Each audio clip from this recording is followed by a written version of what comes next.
Assalamualaikum warahmatullahi wabarakatuh. Alhamdulillah. Wassalatu wassalamu ala Rasulillah Muhammad ibn Abdillah wa ala alihi wa sahbihi wa man walah. Subhanaka la ilma lana illa ma 'allamtana innaka antal alimul hakim. Rabbi shrah li sadri wa yassir li amri wahlul 'uqdatam min lisani yafqahu qawli, amma ba'du. Alhamdulillah, pada hari ini Allah Subhanahu wa taala kembali mempertemukan kita di majelis ini dalam rangka mempelajari ilmu Allah sekaligus berusaha untuk menghijrahkan hati kita menuju Allah Subhanahu wa taala. Menghijrahkan hati kita dari dunia menuju akhirat, menghijrahkan hati kita dari kesempitan menuju kepada kelapangan, menghijrahkan hati kita dari kesulitan menuju kepada kemudahan, menghijrahkan hati kita dari neraka menuju surganya insyaallah. Amin ya rabbal alamin. Saudari-saudariku sekalian yang saya muliakan, kita sudah pernah membahas dalam hijrah ini adalah hubungan kita dengan Allah Subhanahu wa taala, kemudian hubungan kita dengan baginda Nabi besar Muhammad sallallahu alaihi wasallam. Semoga Allah bukakan pintu rahmatnya. Semoga Allah mudahkan kita untuk dapat mengamalkannya, semudah kita mempelajarinya, semudah kita mendengarkannya, semudah saya menyampaikannya insya Allah, semudah teman-teman mendengarkannya insya Allah. Allah mudahkan kita untuk dapat mengamalkannya. Al-Fatihah biniyatin nafa' wal intifa' wal mudzakarah wat tadhkir ibtigha'a mardatih wa qurbih wa thawabih wa husnil khatimah ma'al lutfi wal afiyah wa salahil aqibah wa ila hadratin nabi. Al-Fatihah.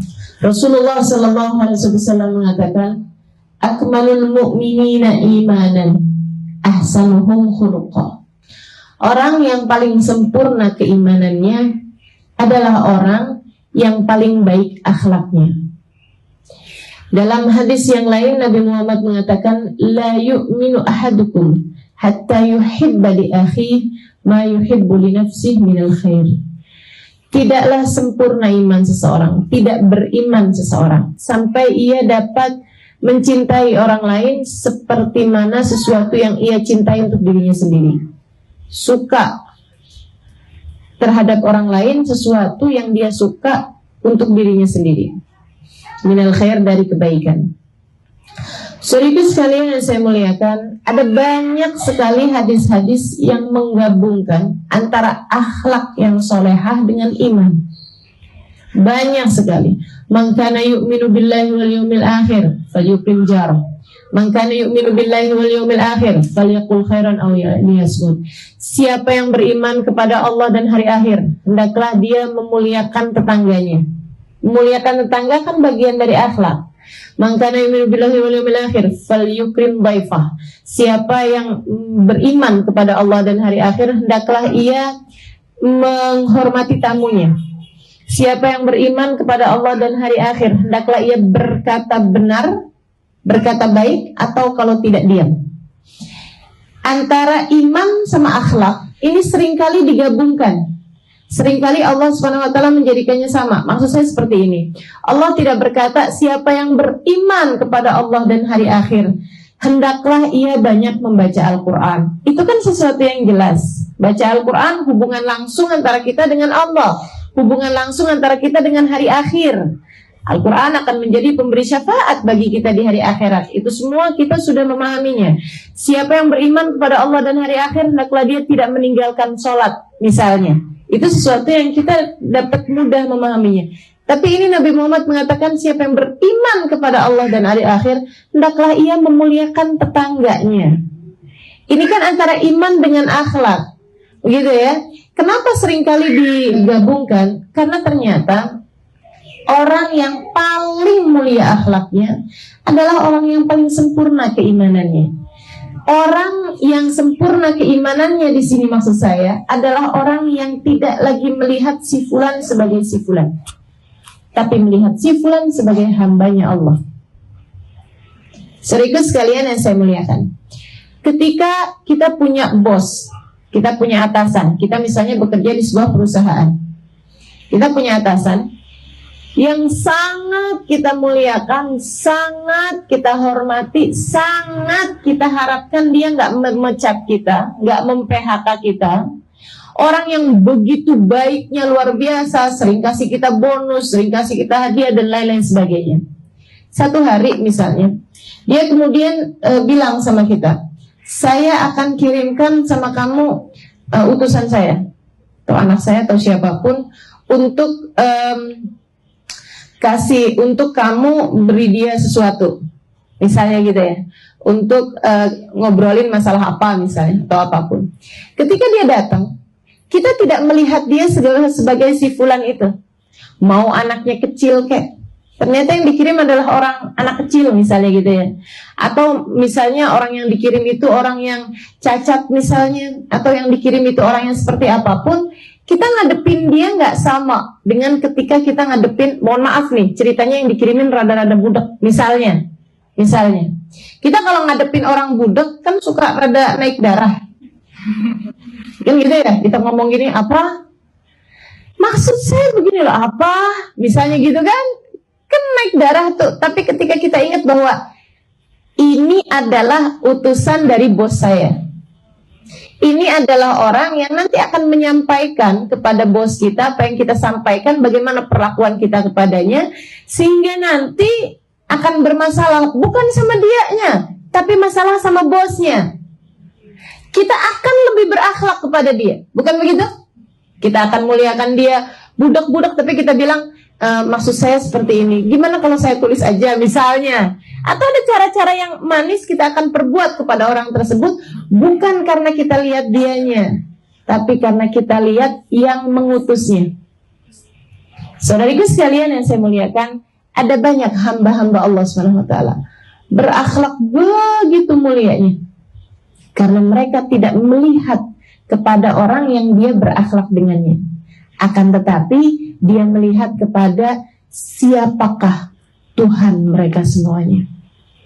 Kita berbuat sama mereka sebagai pergaulan kita kepada Allah SWT. Kita berhubungan dengan mereka sebagai hubungan kita dengan Allah SWT, karena mereka adalah hamba-hambanya Allah. Saudaraku sekalian, mereka adalah orang-orang dengan akhlak-akhlak yang luar biasa. Mari kita contoh.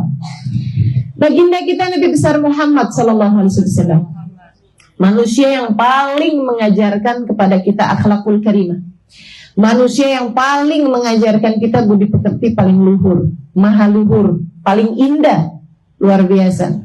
Sampai Allah berkata tentangnya, wa innaka la'ala khuluqin adzim. Akhlaknya kepada manusia begitu indah karena beliau melihat manusia sebagai hamba-hambanya Allah.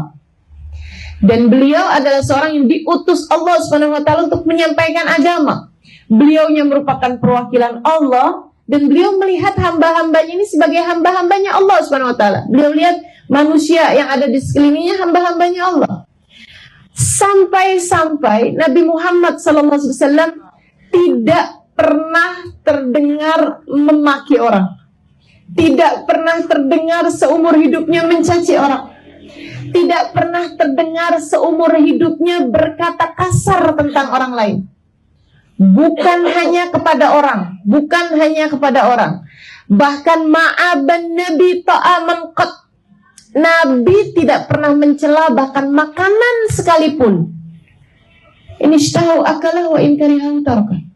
Bayangkan ini, bayangkan seseorang yang sepanjang hidupnya tidak mengerti cara mencaci, sepanjang hidupnya dia tidak pernah memaki, sepanjang hidupnya dia tidak pernah berkata kasar kepada orang lain, memarahi orang lain, nggak pernah sama sekali alaihi salatu wassalam. Bahkan beliau tidak pernah mencaci makanan. Kalau beliau suka beliau akan makan, kalau beliau tidak suka beliau hanya tidak makan, begitu aja. Tidak terlihat bahkan dari raut wajahnya seperti beliau tidak suka gitu, nggak ada ceritanya. Nabi disuguhkan yang ada bawang-bawang mentahnya, Nabi nggak makan, Gitu aja, nggak dicaci maki habis-habisan. Nih makanan bikin mulut bau nih, kenapa disuguhin sama saya begini segala macam. Nggak ada, tidak akan pernah terdengar yang seperti itu. Alaihi salatu wassalam. Indah luar biasa, indah luar biasa, karena beliau sangat merasakan bahwasanya perlakuannya kepada setiap orang adalah perlakuannya kepada Allah, adalah perlakuannya kepada Allah. Berhenti di sebuah pohon, di dekat sebuah pohon, beliau beristirahat tidur. Di situ sahabatnya melihat Nabi Muhammad tidur lelap di bawah pohon. Mereka semua kemudian menjauh karena khawatir mengganggu tidur Nabi Muhammad SAW.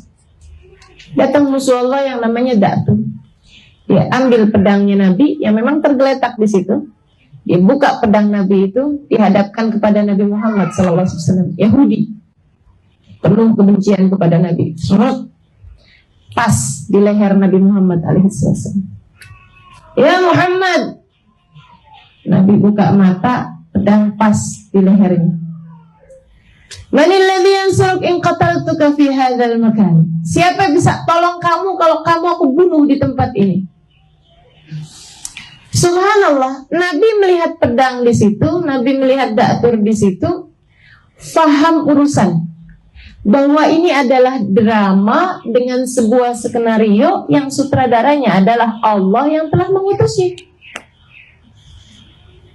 Kan gitu. Ini kalau kita bisa pahamin ini nih dalam segala urusan, semua yang ada di atas muka bumi ini adalah pemeran-pemeran drama yang skenarionya telah ditulis oleh seorang sutradara, oleh satu sutradara namanya Allah. Mudabbir likulli syai' ma min syai'in fis samawati wal ard. Tidak ada segala sesuatu yang ada di atas ini la wa yusabbih bitasbih, kecuali semuanya mensucikan Allah, semuanya patuh, semuanya tunduk kepada Allah Subhanahu wa taala. Maka dia memahami itu. Da'thur tidak akan bisa menggerakkan pedangnya kecuali dengan izin Allah. Da'thur tidak ada kemudian pedangnya sampai di lehernya kecuali dengan izin Allah. Maka ketika Nabi kemudian ditanya seperti itu, tidak ada kepanikan, tidak ada ketakutan, tidak ada kekhawatiran. Ketika ditanya seperti itu, Nabi kemudian menjawab, siapa yang bunuh kamu wahai Muhammad? Allah. Subhanallah. Kata-kata itu kemudian membuat pedang Da'tur jatuh untuk mengajarkan kepada Da'tur. Yang kamu gituin, dia paham bahwa dia berada dalam kehendak Allah. Tapi kamunya tidak Da'tur. Aku hendak mengajarkan kepadamu, kata Allah, bahwa segala sesuatunya tidak berada dalam kendalimu. Begitu dengar Allah, Da'turnya kemudian di luar kendalinya, pedangnya jatuh. Sebab kalau di kendalinya dia nggak mau pedangnya jatuh kan? Jaim banget dong, abis begitu kemudian jatuh pedangnya. Malu banget dong, sebenarnya gengsi kan? Subhanallah, Allah mau ngajarin, nih, sesuatunya nggak dalam kendalimu, hai Da'tur. Langsung jatuh pedangnya. Diambil balik sama Nabi Muhammad alaihissalam sebagai menjalankan perannya, menjalankan skenarionya, dihadapkan balik kepada Da'tur. Dan kamu Da'tur, siapa yang bisa tolong kamu kalau kamu aku bunuh di tempat ini?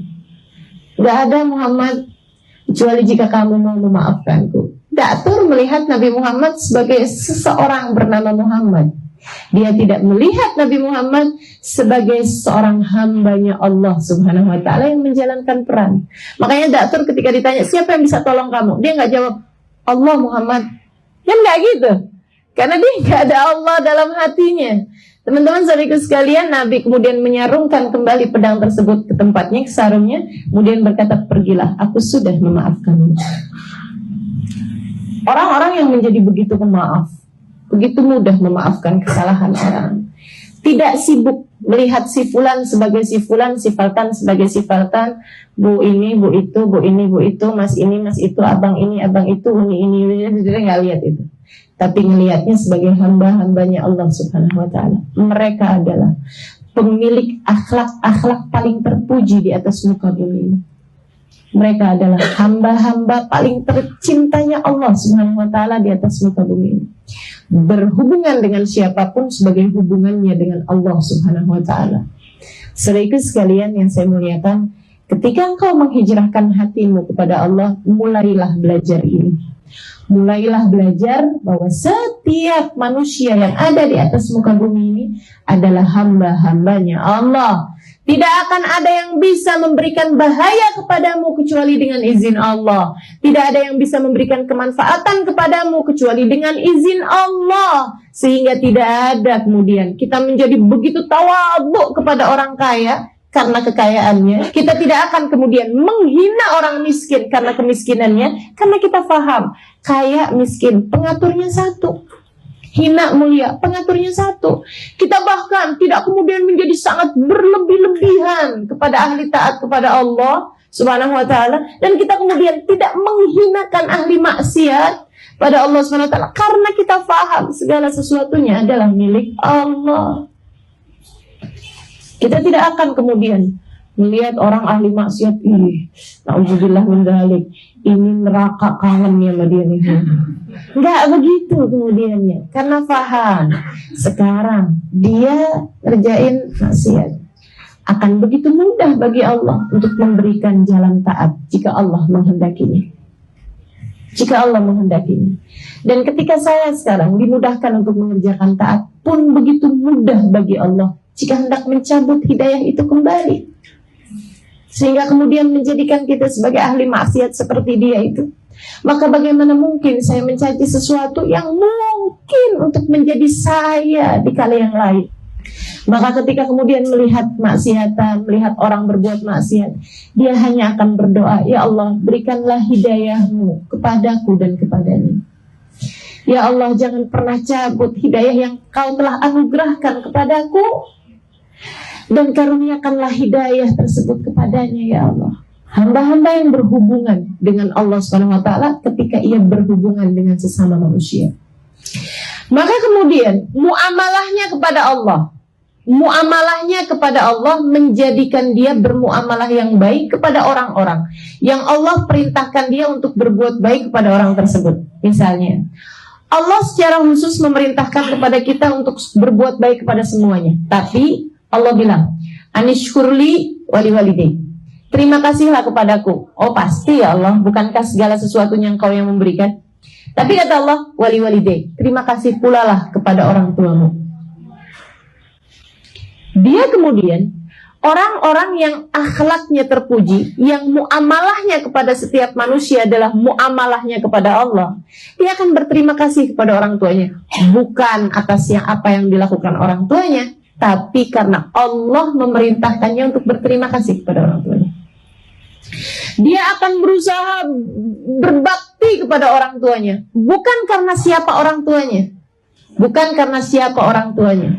bukan karena orang tuanya adalah orang yang memang telah begitu sayang kepada dia, adalah karena begini, karena begitu, bukan. Tapi karena Allah memerintahkan dia untuk berbakti kepada orang tuanya. Sehingga tidak ada bedanya bagi orang tersebut antara orang tuanya adalah orang taat yang luar biasa dengan orang tuanya adalah orang yang bagaimanapun keadaannya, karena ia tidak berbakti kepada orang tuanya karena orang tuanya, ia berbakti kepada orang tuanya karena Allah.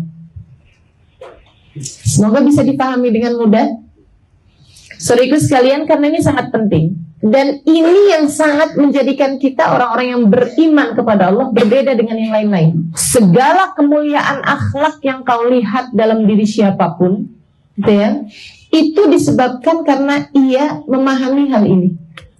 Orang yang belum memahami hal ini hanya akan terjebak dengan perlakuan orang kepada dia. Dia berbuat baik sama orang lain karena orang tersebut berbuat baik pada dia. Tapi ketika orang tersebut tidak berbuat baik kepada dia, dia pun akan hilang akhlaknya. Karena ia berbuat baiknya cuma karena dia itu. Tapi orang yang sudah berbuat baiknya karena Allah SWT melihat Allah dalam diri setiap hambanya, melihat Allah dalam diri setiap makhluknya. Orang ini akan kita lihat menjaga lisannya, menjaga pandangannya, menjaga hatinya, menjaga perilakunya. Karena ia tahu bahwa ia tidak bermuamalah dengan manusia, akan tetapi ia bermuamalah dengan Allah. Ia tahu bahwa ia tidak berhubungan dengan manusia, akan tetapi ia berhubungan dengan Allah. Saudariku sekalian yang saya muliakan, maka kita pun lihat juga hamba-hamba Nabi Muhammad seperti mana yang tadi saya sudah ceritakan. Kasih Allah Subhanahu wa taala. Sahabat-sahabat Nabi Muhammad alaihi wasallam. Demikian perlakuannya kepada setiap manusia.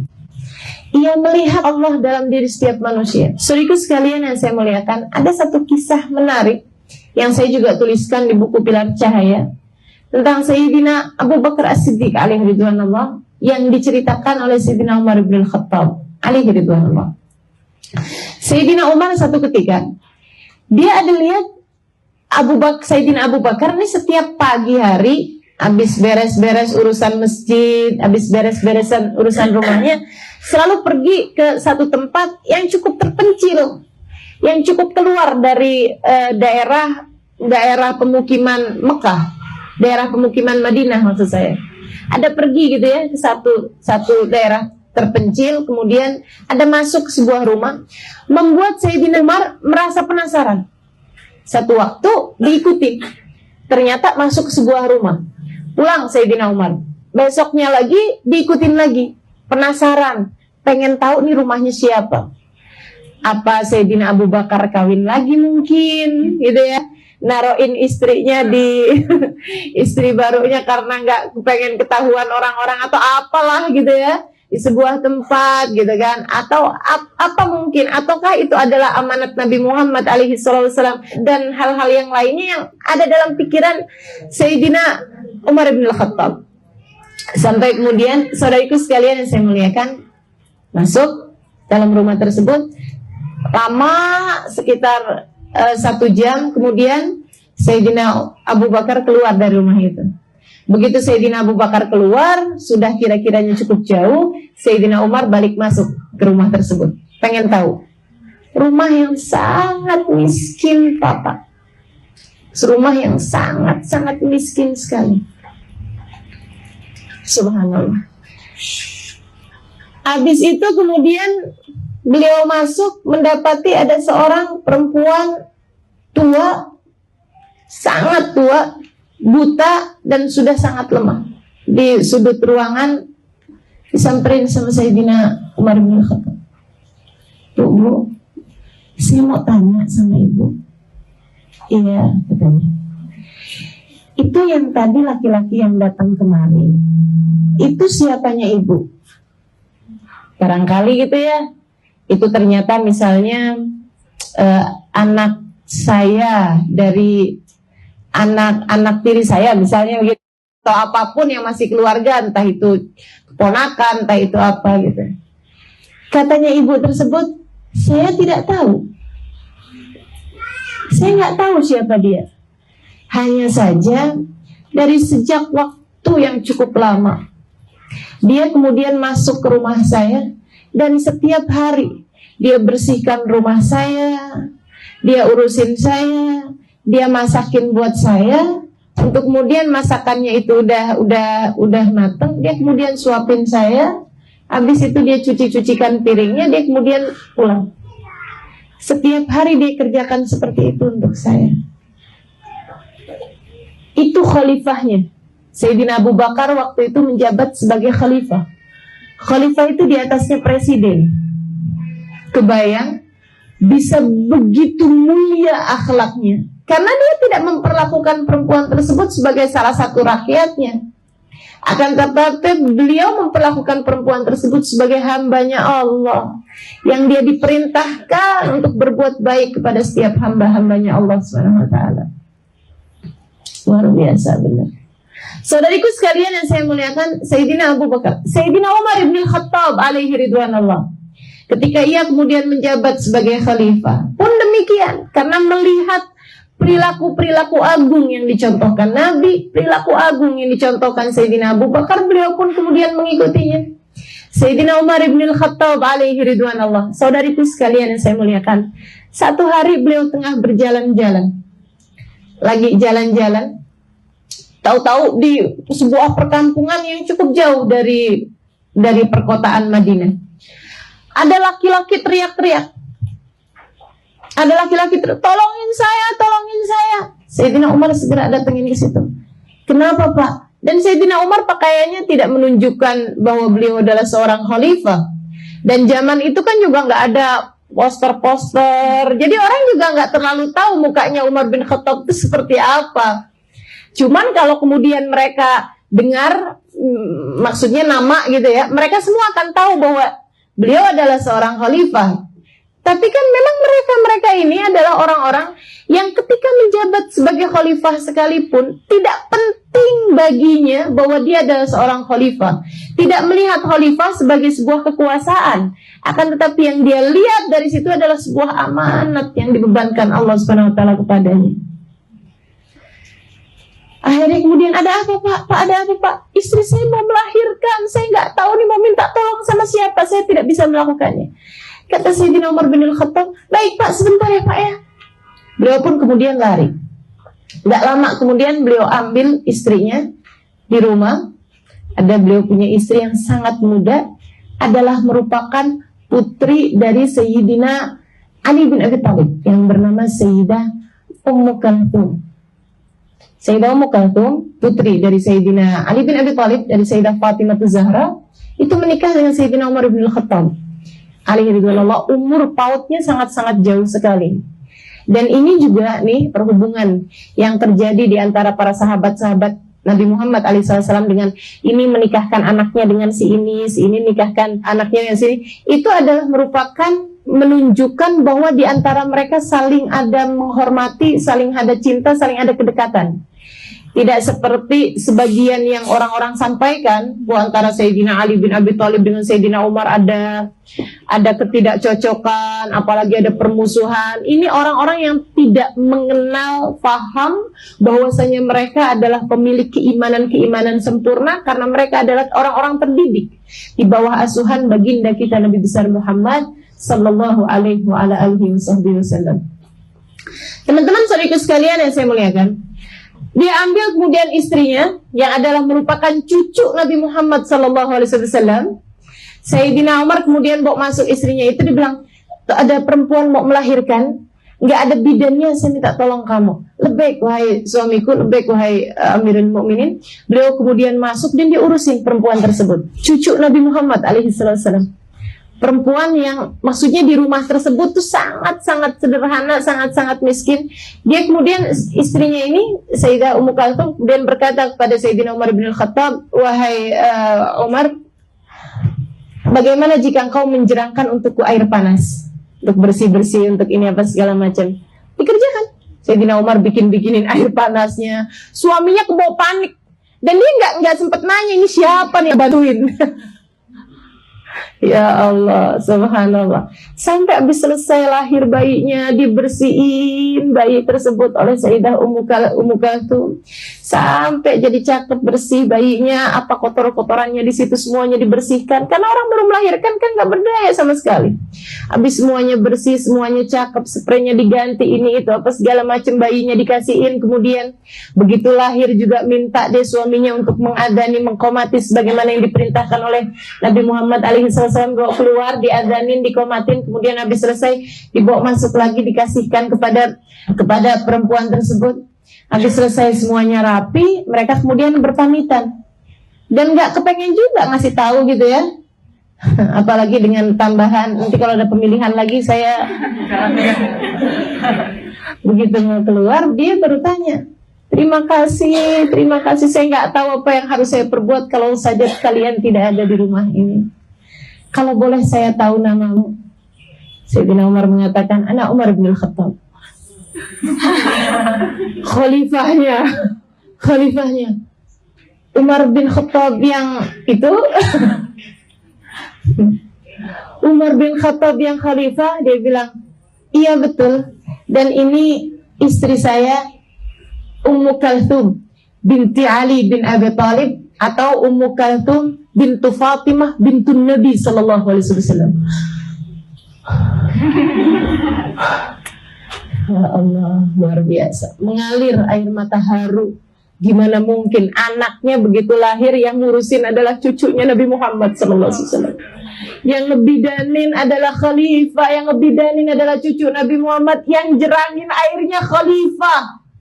Kebayang luar biasa, subhanallah. Mereka tidak memperlakukan manusia sebagai si fulan si fultan. Mereka memperlakukannya sebagai hamba-hamba Allah Subhanahu wa taala. Mereka adalah orang-orang mulia di atas muka bumi ini karena mereka memuliakan setiap manusia. Orang mulia tampak dari kemampuannya memuliakan setiap orang. Dan orang hina tampak dari kemampuannya menghinakan setiap orang. Mau orangnya kayak apapun tinggi kedudukannya, kalau dia hanya menghina-hinakan bawahannya, dia adalah orang hina. Karena orang mulia melihat setiap orang sebagai hamba-hamba Allah Subhanahu wa taala. Ketika ia memuliakan Allah, ia memuliakan semua hamba-hambanya. Jangankan orang yang biasa, sampai kepada, maksudnya jangankan kepada orang tuanya, kepada suaminya, kepada anak-anaknya yang memang mereka harus memuliakannya. Bahkan kepada orang non-muslim sekalipun, bahkan kepada ahli maksiat sekalipun, mereka memuliakannya. Kenapa? Karena melihatnya sebagai hamba-hambanya Allah Subhanahu wa ta'ala jalla jalaluhu wa ta'ala ta'zamatu. Saudari sekalian yang saya muliakan, ini Sayyidina Abu Bakar, Sayyidina Umar. Saya sudah kasih contoh Nabi Muhammad, Sayyidina Abu Bakar, Sayyidina Umar. Terus ke bawah sampai di zaman sekarang ini. Hamba-hamba paling mulia di atas muka bumi ini, orang-orang paling kuat imannya, saya lihat adalah orang-orang yang memperlakukan setiap orang dengan penuh kasih sayang. Saya sekalian pernah baca buku Bidadari Bumi, bagaimana dari seorang ibu baru kenal mas saya bisa ngedoain saya kayak begitu tentang Hubabah Tiflah itu. Subhanallah, mereka memperlakukan orang bukan sebagai fulan atau falkan, memperlakukannya sebagai hambanya Allah. Hambanya Allah. Dia ingin menjadi seorang hamba yang dimuliakan Allah, maka ia pun memuliakan setiap hamba-hamba Allah Subhanahu wa ta'ala. Rahmatnya luar biasa besar. Ada seorang ulama terkemuka bernama Abdullah bin Umar Asy-Syatiri alaihi ridwanullah. Saya jumpa dengan anak-anak beliau. Saya jumpa dengan putra beliau yaitu Al-Habib Hasan Asy-Syatiri. Dan saudariku sekalian yang saya muliakan, Habib Hasan pun sudah meninggal dan beliau adalah seorang ulama yang luar biasa kekasih Allah Subhanahu wa taala. Ini ya Habib Abdullah bin Umar Asy-Syatiri alaihi ridwanullah. Satu ketika datang seorang muridnya dengan geram yang luar biasa, dengan marah yang luar biasa. Dia bilang, "Beb, izinin saya, Beb." "Kenapa? Kamu kenapa, nak?" "Saya ini, Beb, abis dikata-katain orang, abis dibolimin orang di pasar sana itu. Ada orang jelek-jelekin saya, ada orang caci maki saya panas sekali, saya kesel sekali. Terus kamu gimana sekarang?" "Izinkan saya, Beb, saya mau gampar orang itu." Jadi ini luar biasa sekali ya. Murid ini ya, dia kepengen gampar, tapi biar nggak terlalu salah, dia minta izin ke gurunya gitu. Dia minta izin ke gurunya, izinin saya buat gampar dia gitu. Saya sudah punya cukup alasan buat gampar dia, karena orang itu udah giniin saya. Dan subhanallah, kekasih Allah Subhanahu wa ta'ala melihat hamba-hambanya sebagai hamba-hamba Allah, melihat manusia sebagai hamba-hamba. Dia bilang begini, "Jadi kamu sekarang nih kepengen gampar dia banget, udah sampai di sini, udah sampai di tenggorokan, udah tinggal muntahnya aja gitu ya, tinggal kerjain aja gitu." Katanya Habib, "Oh baik-baik, coba kamu deketin saya." "Iya, Bib." Dia nggak kasih nasihat untuk kamu harus bersabar, bisa sakitin orang itu, pahalanya begini, dizolimin orang, nggak ada. Kasih Allah Subhanahu wa ta'ala memperlakukan orang sebagai hamba-hambanya Allah, penuh rahmat, penuh kasih, penuh cinta. Beliau malah memerintahkan begini, "Coba kamu pejam mata sekarang, udah dekat, kamu pejam mata sekarang." "Iya, Bib." Bukan juga disuruh Allah, ingat Allah, nggak gitu juga gitu ya. Kamu pejam mata, udah begitu dilihatnya pejam mata. "Sekarang kamu bayangkan saya adalah orang yang kamu keselin tuh. Terus, Bib, sekarang kamu gampar saya." Orangnya bengong. "Ya nggak bisa lah, Bib." "Nggak apa-apa, nak. Kalau kamu hanya sekedar kepengen gampar orang, gamparlah saya." Akhlak-akhlak terpuji semacam ini tidak akan dimiliki kecuali oleh orang-orang yang melihat fulan sebagai hamba-hambanya Allah Subhanahu wa ta'ala.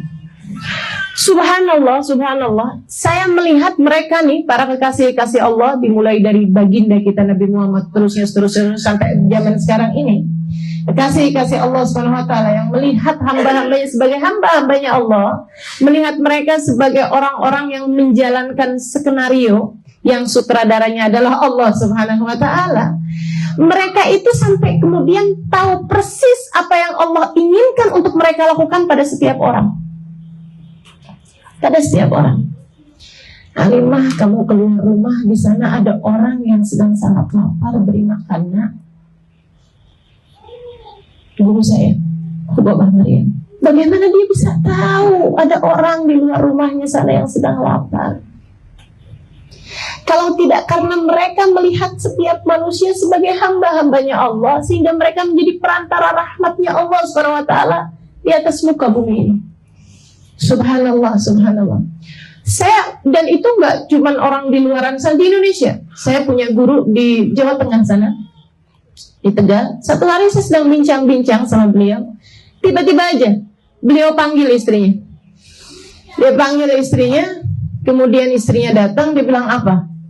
Di luar sana, rumahnya besar, sangat besar sekali. Di luar sana, ada orang lagi jalan menuju rumah kita, dia sangat lapar. Beri dia makan. Saya sampai, oke. Ini hamba-hamba tercinta Allah Subhanahu wa taala melihat manusia sebagai hambanya Allah, Allah pun bagi tahu kepada mereka. Kasih sayang, rahmat yang luar biasa. Mereka menjadi penebar-penebar rahmat di atas muka bumi ini, memaknai makna, melanjutkan apa yang dilakukan oleh nabinya, wa ma arsalnaka illa rahmatan lil alamin. Tidaklah kami utus engkau wahai Nabi Muhammad kecuali sebagai penebar rahmat buat alam semesta. Mereka pun menjadi yang seperti itu. Izinkan saya bercerita. Seorang kekasih Allah Subhanahu wa taala bernama Sayyidina Syekh Abu Bakar bin Salim alaihi ridwanullah. Ini kekasih Allah yang luar biasa. Saya tidak jumpa dengan beliau. Beliau wafat sekitar 400-an tahun yang silam. Jadi saya nggak jumpa karena saya belum hidup zaman itu. Iya, tapi kisah-kisah tentang beliau dan karangan-karangan, kitab-kitab karangan beliau saya baca. Kisah-kisahnya seringkali saya dengar. Dan saya pernah sampai di rumah tempat beliau dulu tinggal. Saya pernah sampai di ma'bad tempat beliau dulu beribadah. Saya pernah sampai di makam beliau. Saya pernah sampai kepada cucu-cucu beliau. Dan yang saya ceritakan di buku Bidadari Bumi tentang Hubabah Khadijah. Hubabah Khadijah binti Syekh Bakar bin Salim, Baba Khadijah di Pesta Agung. Itu adalah salah satu dari keturunan beliau, cucu-cucu beliau dari Sayyidina Syekh Abu Bakar bin Salim ini. So itu sekalian yang saya muliakan, ada kisah yang sangat indah sekali diceritakan tentang Sayyidina Syekh Abu Bakar bin Salim. Begini nih ceritanya.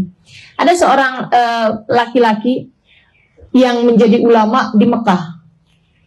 Ulama besar dia di Mekah, punya banyak murid, punya ini apa segala macam. Dan beliau itu juga berguru pada Sayyidina Syekh Bakar bin Salim. Begitu ya. Di masa mudanya dan juga sampai sekarang pun ada banyak. Maksudnya kalau ada pertanyaan-pertanyaan apa beliau suka tulis-tulisin untuk nanti ditanyakan, kalau beliau tidak tahu jawabannya dia akan tanyakan kepada gurunya itu. Satu hari beliau ini ada permasalahan pelik dengan istrinya sampai mereka hampir pisah. Sama istrinya, dia ini istri ulama ini ya, seorang ulama di Mekah ini. Lagi ada masalah sama istrinya, kemudian istrinya juga sampai dengan pokoknya udah kayak nggak ketemu deh, titik temunya tuh nggak ada, sampai mereka mau berpisah. Dalam keadaan galau, dalam keadaan gelisah, beliau kemudian datang ke rumahnya Sayyidina Syekh Abu Bakar bin Salim di Inad, melakukan perjalanan panjang dari Mekah sampai dengan ke Yaman. Dari Yaman kemudian pergi pula ke Inad namanya ya, tempatnya, nama kampungnya itu. Sampailah kemudian di Hadramaut, di kota Inad itu, di rumahnya Sayyidina Syekh Bakar bin Salim. Begitu nyampe, ahlan wa sahlan, duduk sama gurunya. Kemudian gurunya bilang gini, kamu ada pertanyaan-pertanyaan ya yang kamu mau tanyakan kepada saya. Pertanyaan pertama yang mengenai masalah itu, Itu jawabannya seperti ini. Ada pendapatnya. Jadi muridnya ini cuma diem aja. Pertanyaan kedua yang mengenai ini, jawabannya seperti ini. Ada pendapatnya Imam Syafi'i, ada pendapatnya Imam Malik. Dalam masalah ini begini-begini segala macam. Dan guru saya memilih pendapat yang begini. Kamu ikut juga pendapat yang seperti itu. Adanya di kitab ini, kalau kamu mau tahu rujukannya, ada hadisnya dalam Sahih Bukhari, halaman sekian di bab ini. Semuanya jawab pertanyaan-pertanyaannya. Subhanallah. Kemudian ada beliau dikasih sama pelayannya, Sayyidina Syekh Bakar bin Salim, dibawakan nampan, gitu ya, yang berisi kopi untuk beliau bagikan kepada tamunya tersebut. Dia tuangkan 3 gelas. Padahal orangnya hanya ada 2. Beliau sama tamunya tersebut. Beliau kemudian tuangkan 3 gelas kopi di tempat itu. Beliau ambil 1 di tempat beliau untuk beliau minum. Beliau bagikan kepada tamunya itu. Kemudian beliau ambil yang 1 gelas lagi itu, jalan ke jendela. Jalan ke jendela. Di sana tuh kalau ruangannya atas ini ya, tingkat. Jadi beliau itu di atas, di ruangan atas, beliau pergi ke jendelanya. Ada tokoh istilahnya orang Arab itu, jendela yang kecil, suka buat ngeliatin. Kalau teman-teman pernah lihat rumah-rumah di Arab dulu, ya, suka ada jendela kecil di atas bangunan buat ngeliatin kalau ada tamu di luar, gitu. Kecil aja jendelanya. Itu beliau menuju ke situ, dia bawa nih sambil gelas ini, sambil berkata seperti ini. Amma mas'alatak ma'a zawjatak faqad aslahna. Adapun masalahmu dengan istrimu, kami sudah memperbaikinya. Kita sudah bikin damai. Kita sudah akurin kamu sama istrimu itu. Gitu bilangnya. Sambil kemudian beliau bawa kopi tadi ini keluar, set. Habis itu kemudian beliau masuk lagi. Habis itu ngobrol urusan-urusan lain tentang dakwah ini apa segala macam. Selang beberapa hari sudah beliau tinggal di Inat ini, beliau kemudian pulang kembali ke Mekah sambil mikir-mikir, ini istri saya mau bukain pintu apa enggak, ini masalahnya ini ya, ini istrinya ini masih marah apa enggak, kayak gitu. Subhanallah, begitu beliau ketuk pintu, istrinya bukain pintu dengan selamat datang, waalaikumsalam warahmatullahi wabarakatuh. Udah dandan, udah rapi, udah cakep, udah kayak tahu gitu kalau suaminya mau pulang. Untuk kemudian dia suguhkan makanan segala macam pokoknya. Dan dia sebelum makan itu dia bilang, bang maafin saya bang ya, yang kemarin-kemarin itu ya, saya dimaafin ya, saya akan coba lagi untuk menjadi istri yang lebih baik bagi kamu. Sampai suaminya bengong-bengong, kamu nih kesambet di mana? Padahal lagi waktu jalan itu sedang sangat marah sekali, tapi sekarang kok kamu bisa menjadi seperti ini, gimana ceritanya? Dia bilang, iya bang, waktu abang pergi itu, dia bilang besokannya, kan perjalanan dengan hari itu, dia bilang, hari yang dia berjumpa dengan Sayyidina Syekh Bakar bin Salim. Hari itu ada seorang lelaki tua datang berkunjung ke sini. Dia kemudian ngobrol sama saya, nasehatin saya, urusan-urusan untuk saya perbaiki hubungan denganmu untuk begini. Dia kata-katanya indah banget, saya sampai terharu sekali, saya sampai nyesel telah berbuat seperti itu kepadamu. Oh ya, dia kemudian ada kasih saya kopi. Dia ada kasih saya kopi, saya masih simpen cangkirnya kalau kamu mau lihat. Dia bilang gitu. Habis itu dia kemudian pergi begitu aja. Habis itu saya jadi rindu terus kepadamu, saya jadi kangen terus. Saya sampai doain kamu setiap malam. Dan dia juga ada kasih tahu saya bahwa kamu akan datang hari ini. Kamu akan nyampe di rumah hari ini, jam ini. Jadi saya udah siap-siapin diri. Dia bilang gitu. Subhanallah. Dan saya kemudian pergi ke dapur untuk melihat gelas tersebut, dan sungguh demi Allah itu adalah gelas yang sama Sayyidina Syekh Bakar bin Salim ke jendela tersebut sambil mengatakan, adapun masalahmu dengan istrimu saya sudah memperbaikinya. Kekasih Allah subhanahu wa ta'ala. Kenapa bisa mereka berbuat seperti itu, menjadi kepanjangan tangan Allah subhanahu wa ta'ala dalam menebarkan rahmat? Karena mereka melihat manusia tidak sebagai manusia, tapi sebagai hamba-hamba Allah subhanahu wa ta'ala di atas muka bumi ini. Saudariku sekalian yang saya muliakan, ini mereka kasih Allah. Artinya bahwa saya bukan ingin mengambil kekeramatannya mereka untuk saya bahas di sini, akan tetapi yang saya ingin ambil adalah rahmat dan kasih sayang mereka terhadap setiap hamba-hambanya Allah. Jika mereka bisa mengasihi sampai kepada orang yang ya datang dari Mekah sini untuk urusan damai dengan istrinya atau segala macam, padahal bukan anaknya, bukan apa-apanya gitu ya, maka kita bagaimana setidaknya dengan orang-orang terdekat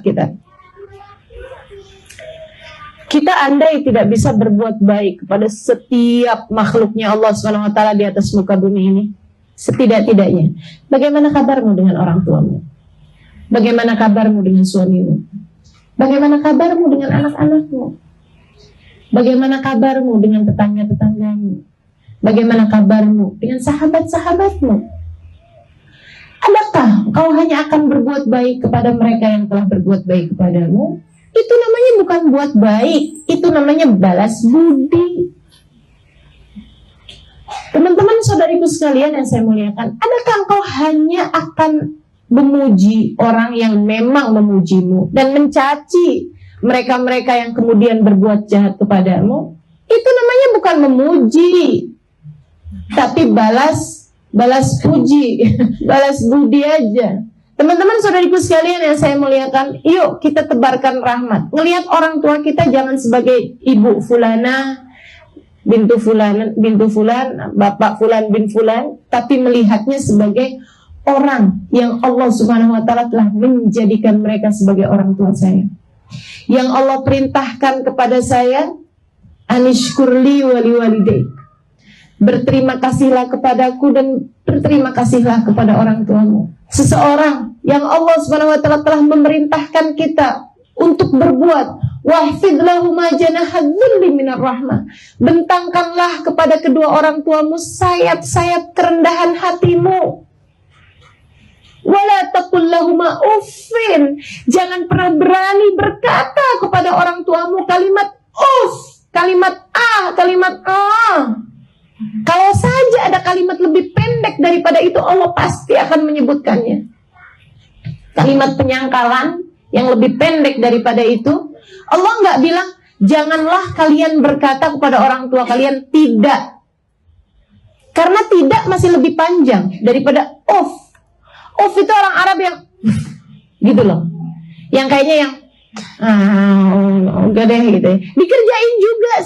Dikerjain juga, tapi ada kata-kata yang gitu, yang artinya bahwa kita keberatan, menyiratkan kita keberatan terhadap permintaan orang tua. Itu kata Allah, jangan kamu berkata yang seperti itu.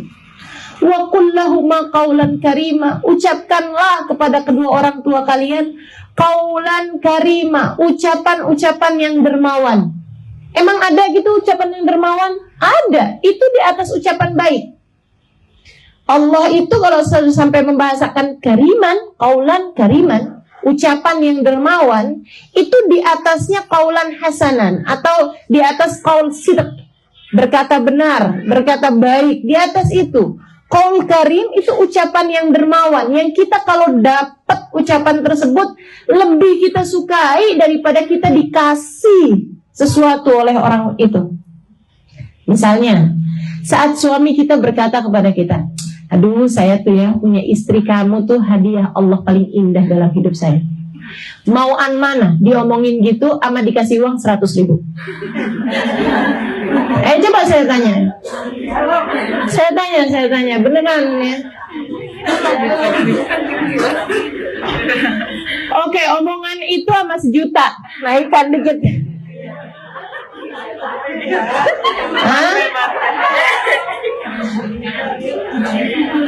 Jangan suruh milih katanya. Saya pengen milih, maksud saya ingin ngasih tahu bahwa ada kata-kata gitu ya, yang andai senilai ucapan itu tuh senilai, andai ucapan itu bisa dinilai dengan uang, itu tuh senilai uang yang sangat tinggi sekali nilainya. Itu yang Allah Subhanahu wa taala maksudkan dengan qaulan karima. Ucapkanlah kepada orang tuamu qaulan karima, ucapan-ucapan yang dermawan. Artinya bahwa kita sampaikan kepada ibu kita di saat dia bilang, maaf ya nak ya, mama udah bikin kamu susah. Mama, siapa bilang saya susah? Ini adalah kesempatan yang Allah bagi pada saya untuk saya bisa bahagiakan Mama. Buat saya kalau bisa bikin Mama tersenyum, aduh rasanya dunia dan seisinya gak ada artinya apa-apa. Betapa kata-kata itu akan menjadi kaulan kariman yang didengar oleh ibumu sepanjang hayatnya. Anak saya pernah bilang begini loh tentang saya. Subhanallah. Ataukah yang selama ini dikenang oleh orang tuamu terhadapmu hanyalah sekedar kata-kata yang, Mama diminum ya Ma obatnya, Mama kalau sakit saya susah loh. Hanya sekedar itu. Apalagi kalau kemudian, nih Mama nih, gara-gara Mama sakit kan, saya akhirnya kan harus ngantor Mama. Akhirnya saya gak bisa ngantor nih Mama doain aja deh biar saya gak dipecat. Ya Allah, ya Allah, ya Allah, ya Allah, ya Allah. Ayolah, mulai kita belajar melihat ibu kita sebagai seseorang yang telah dipilihkan Allah untuk engkau berbakti kepadanya. Dipilihkan Allah untuk engkau berada di atas muka bumi ini lewat mereka. Mudah-mudahan kita dapat mengamalkannya. Amin. Ya Rabbal Alamin. Mari lihat suamimu dengan kacamata yang seperti ini. Karena jika ini kau lakukan, kau akan menjadi salah satu dari akhlak kariman, orang-orang yang berakhlak mulia di atas muka bumi ini. Lihatlah sebagai hamba Allah Subhanahu wa ta'ala. Lihatlah sebagai seseorang yang Allah telah mengizinkanmu untuk berjalan bersama-samanya menuju surga. Lihat dia sebagai ladang-ladang amalmu, tempat engkau menanam hingga kemudian engkau menghasilkan buahnya yang akan kau nikmati di surga kelak. Maka setiap kebaikan yang kau lakukan terhadap suamimu, ia tidak kemana-mana, ia hanya akan kembali kepada dirimu sendiri. Karena kebaikan itu hal jazaul ihsan ilal ihsan, Allah hanya akan membalas kebaikan dengan kebaikan pula. Saudariku sekalian yang saya muliakan, memang tidak mudah. Tapi yang sudah belajar tentu jauh lebih bisa mengamalkannya dibandingkan yang tidak pernah dengar. Saya berharap, sebagaimana yang tadi saya sampaikan di awal majelis, mudah-mudahan semudah kita memahaminya, semudah kita mendengarnya hari ini, Allah mudahkan kita untuk dapat mengamalkannya. Saudariku sekalian, lihat dia sebagai seseorang yang Allah jadikan teman kita menuju surga. Lihat dia sebagai seseorang yang menjadi sebab kita masuk ke dalam surga Allah SWT. Maka kemudian berbuatlah kepadanya. Bahkan senyummu bernilai di sisi Allah SWT. Senyummu kepadanya bernilai di sisi Allah SWT. Bahkan ucapan-ucapan baikmu memuji suamimu ternilai di mata Allah SWT. Kalau tidak karena nilainya yang sangat tinggi, setan gak akan bikin kita merasa berat mengerjakannya. Saya udah tanya sama semua perempuan, paling susah terima kasih sama siapa? Mas suami. Paling susah bilang minta maaf sama siapa? Mas suami. Pokoknya deh, subhanallah, subhanallah ya mas suami ini kan. Kenapa bisa begitu berat? Karena setan tahu nilai pahalanya kayak apa, jadi dia coba halangin kita. Coba halangin kita. Paling berat muji siapa? Suami. Ntar dia besar kepala ustazah kalau saya puji terus. Nggak apa-apa, nanti kalau kita sering-sering puji, nanti dia balik akan melakukan hal yang sama kepadamu. Jadilah tanah hamparan baginya, dia akan menjadi atap yang melindungimu. Begitu katanya Sayyidah Asma bintul Kharijah. Saudariku sekalian yang saya muliakan, yuk kita lihat setiap orang sebagai hamba-hambanya Allah. Kita lihat perlakuan kita kepada setiap orang sebagai perlakuan kita kepada hamba-hambanya Allah, yang artinya adalah perlakuan kita kepada Allah. Karena hamba-hambanya ini akan menjadi saksi-saksi kita di atas muka bumi ini.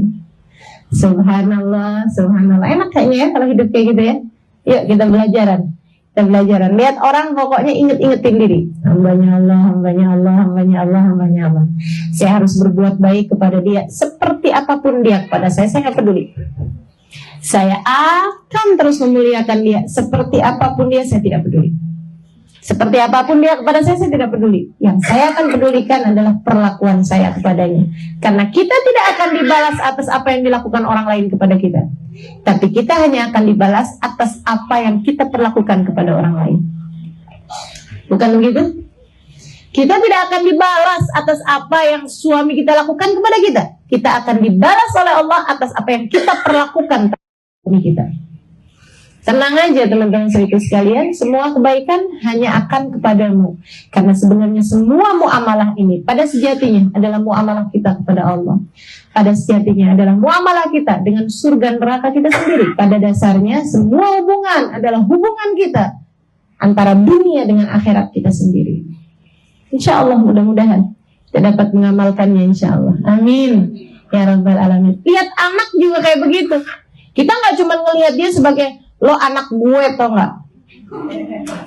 Kamu lahir dari rahimku, kamu harus nurut sama aku. Kamu kalau nggak nurut sama saya, durhaka.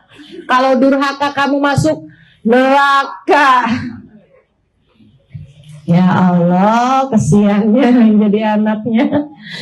Subhanallah. Tapi kalau ngelihatnya sebagai hamba-hambanya Allah Subhanahu wa taala, luar biasa sekali. Nah, kamu akan menjadi kelanjutan mama.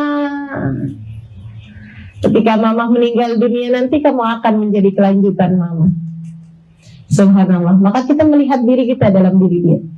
Seperti apa yang kita inginkan dalam diri kita, kita inginkan dalam diri dia. Kita bayang-bayangin kalau saya, ibu saya berbuat begini seperti apa ya. Sehingga yang ada adalah rahmat, yang adalah kasih sayang terhadap anak-anak kita. Yang adalah kebaikan-kebaikan yang kita tebarkan. Yang ada adalah cinta kepada Allah SWT dan sambilan. Anakku ya Allah, kau lahirkan dari rahimku. Akan tetapi dia adalah hambamu ya Allah. Yang kau inginkan aku untuk membawanya menuju surgamu. Aku akan membawanya bersama-sama denganku menuju surgamu. Subhanallah. Diajaknya bangun malam anaknya, indah banget. Teman-teman saudaraku sekalian, di Hadramaut, tempat saya pernah tinggal 4,5 tahun, mempelajari ini semua. Pelajari ini semua. Itu ya, yang katanya orang Tarim Syekh liman la syekhlah. Kota Tarim itu dapat menjadi guru bagi orang yang nggak punya guru. Karena saya bisa berguru pada setiap orang-orangnya. Itu saudaraku sekalian, mereka itu kalau bangun malam suka bangunin anak-anaknya. Walaupun yang bayi-bayi, walaupun yang umur 1 tahun, 2 tahun mereka bangunin di jam-jam yang seperti itu. Dengan 2 alasan. Yang pertama, biar mereka terbiasa bangun di sepertiga malam yang terakhir. Yang kedua, karena kami berharap rahmatnya Allah yang turun di jam-jam seperti ini, mereka mendapatkannya. Subhanallah, subhanallah. Giliran saya pulang ke Indonesia, mak-mak, ibu-ibu, kalau anaknya bangun jam segitu, nah masih malam, nah bobo lagi gitu. Aduh, kamu nih ya nyusahin mama mulu, jam-jam segini mama lagi ngantuk-ngantuknya, tidur lagi gitu. Keliru-keliru kita nih ya sama hidup ya. Subhanallah, subhanallah. Yuk sayangi setiap orang seperti kita menyayangi diri sendiri. Mari cintai untuk setiap orang apa yang kita cintai untuk diri kita sendiri. Karena perlakuan kita kepada orang lain adalah muamalah kita pada Allah Subhanahu wa taala. Rabbana zalamna anfusana wa illam taghfir lana wa tarhamna lanakunanna minal khasirin. Rabbana atina fid dunya hasanah wa fil akhirati hasanah wa qina adzabannar. Da'wahum fiha subhanakallahumma wa tahiyyatuhum fiha salam. Akhiru da'wahum alhamdulillahi rabbil alamin. Sekali lagi semoga semudah kita mendengarkannya, semudah itu pula Allah karuniakan kepada kita pengamalannya. Ila hadratin Nabi Al-Fatihah.